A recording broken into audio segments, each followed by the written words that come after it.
Hello everyone and welcome back to my YouTube channel. Today we are going to talk about Michelson and Stahl experiment, and this will be a continuous of the previous topic that we talked about upon the different types of replication of DNA. Okay. तो सबसे पहले तो जब Michelson and Stahl का experiment तब हुआ जब Watson and Crick ने हमें डीएनए का मॉडल बताया, right? So now according to them the DNA was composed of two long strands, right, which run in a double helix form, right? तो उन्होंने ये हमें बताया कि ठीक है भाई दो स्ट्रैंड है वो डबल हेलिक्स फॉर्म में जाते हैं and there are four types of nitrogenous bases which are complementary to each other and they form bonds which leads to the formation of the two strands bound together in a double helix. ठीक है, अब बात आती है कि अगर DNA double helix में present है तो एक डीएनए मॉलिक्यूल का बहुत सारा दूसरा मॉलिक्यूल भी बनना चाहिए, लेकिन वो मॉलिक्यूल कैसे बनेगा, अब रेप्लिकेशन होगा कैसे? ठीक है, तो in the previous video we learned that there were three modes of replication, right? First one was conservative model, then we had semi-conservative model, and then we had dispersive model. To study in more detail about all these modes of replication, you can refer to my previous video which is mentioned here in the description, right? Now the scientists were really confused कि भाई अब इनमें से सच कौन सा है, कैसे हो रहा है? So obviously to prove anything we take the help of experiments, right? Now what happened? So now what happened in the year 1958 two scientists came into picture, right? The name was Michelson and Stahl.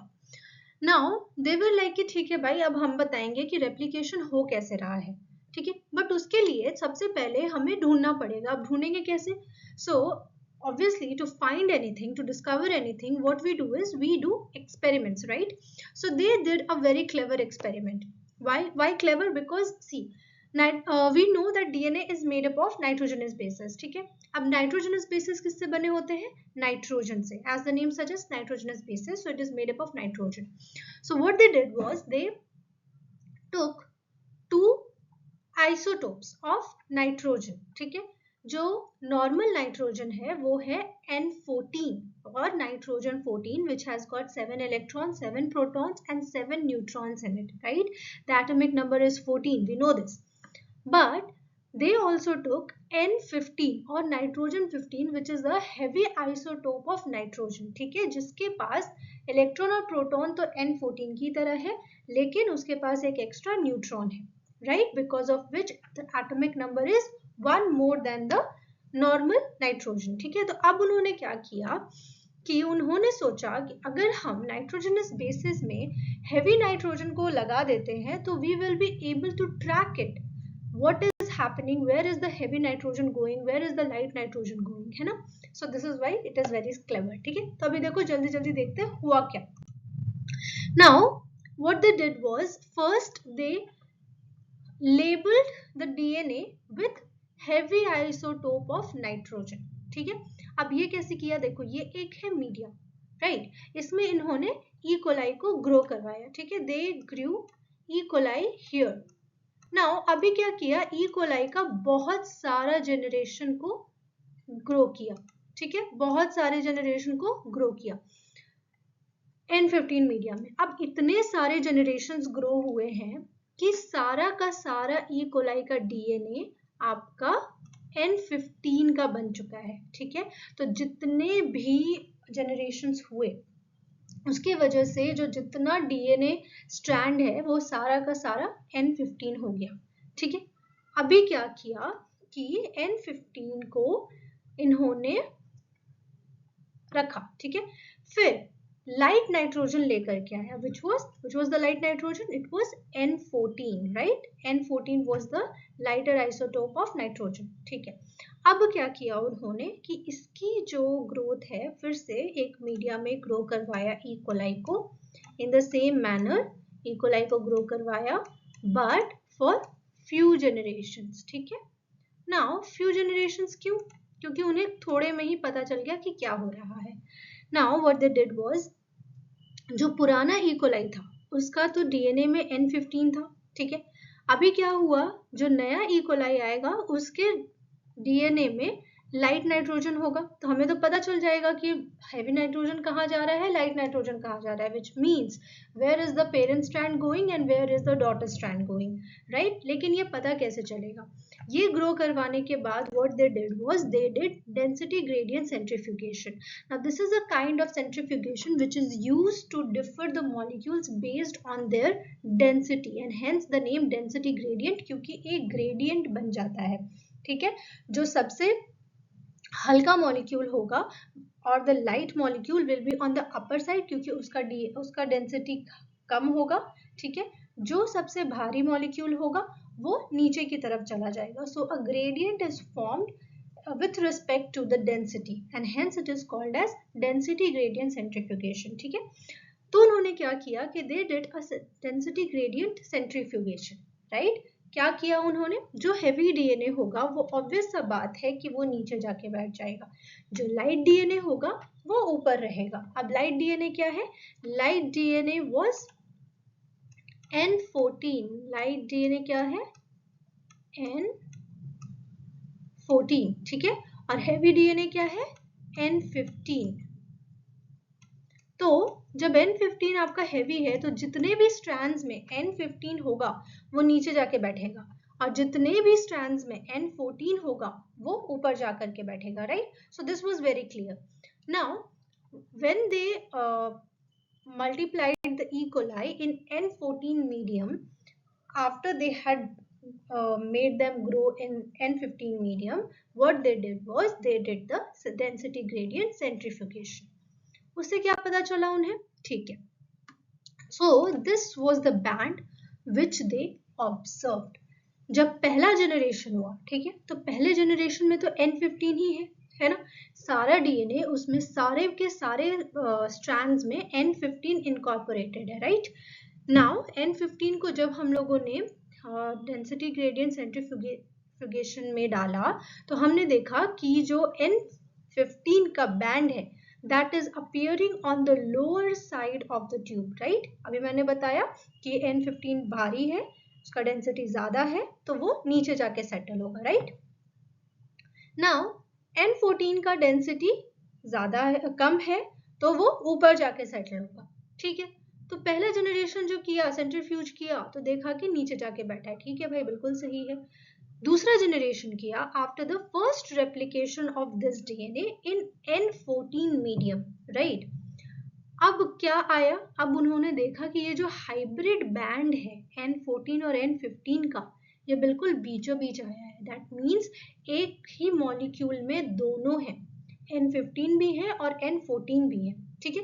But this was again very much confusing कि भाई दोनों है तो कुछ भी हो सकता है ना, डिस्पर्सिव भी हो सकता है, सेमी कंजर्वेटिव भी हो सकता है. तो जनरेशन 2 देखा, ठीक है, दूसरी बार भी उसको रेप्लिकेट करवाया, राइट, इन N14 मीडियम. फिर देखा कि दो अलग अलग बैंड्स आ रहे हैं, एक बिल्कुल N14 का आ रहा है और एक हाइब्रिड आ रहा है. अब N14 कहाँ से आ गया भाई, जब N15 का बैंड चल रहा था तो N14 पूरा प्योर कहाँ से आ गया. डेफिनेटली कोई एक स्ट्रैंड टेम्पलेट का काम कर रहा है, तभी वो हाइब्रिड बना रहा है. अब जो नया बन गया वो फिर से एक टेम्पलेट का काम कर रहा है और उस पर नया स्ट्रैंड बन रहा है which is of N14. Now the parent strand पूरा का पूरा नहीं बच रहा है. That is why we are not getting any N15 pure N15 band. Means it is definitely not conserving the parent strand completely, right? ठीक है, तो ये उनका ऑब्जर्वेशन था. अब अगर हम completely देखें तो यहाँ पर एक हमने ई कोलाई को ग्रो करवाया, ठीक है, उसके बाद हमने सीजियम क्लोराइड में डेंसिटी ग्रेडियंट सेंट्रीफ्यूगेशन कराया. अब सीजियम क्लोराइड क्यों यूज करते हैं, caesium chloride is used by because caesium chloride has got a similar density to DNA and it helps in differentiating or extracting the DNA from the organism, ठीक है. तो जैसे जैसे सीरियम क्लोराइड का density होगा ना, उसी हिसाब से डीएनए का भी डेंसिटी अपने अपने हिसाब से वो जाकर के सेटल हो जाएगा, ठीक है. तो जब पहला मॉलिक्यूल था वी गॉट 100% बीच वाला डेंसिटी, राइट. जो पहला जनरेशन है वहां पर पूरा N15 मिल रहा है, सेकेंड जनरेशन में हमें बिल्कुल बीच में मिल रहा है, थर्ड जनरेशन में एक बीच में आ गया, एक ऊपर चला गया, right. and fourth generation we have 75% of new strands and only 25% of old strand और द पेरेंट स्ट्रैंड. ठीक है, तो इससे तो साफ पता चल गया, कंफर्म हो गया कि कंजर्वेटिव तो नहीं है. कंजर्वेटिव तो बिल्कुल नहीं है. क्यों? क्योंकि थर्ड जनरेशन में there is no N15 band. N15 band है ही नहीं, which means that the parent strand is not completely conserved, right? Second, dispersive भी नहीं है.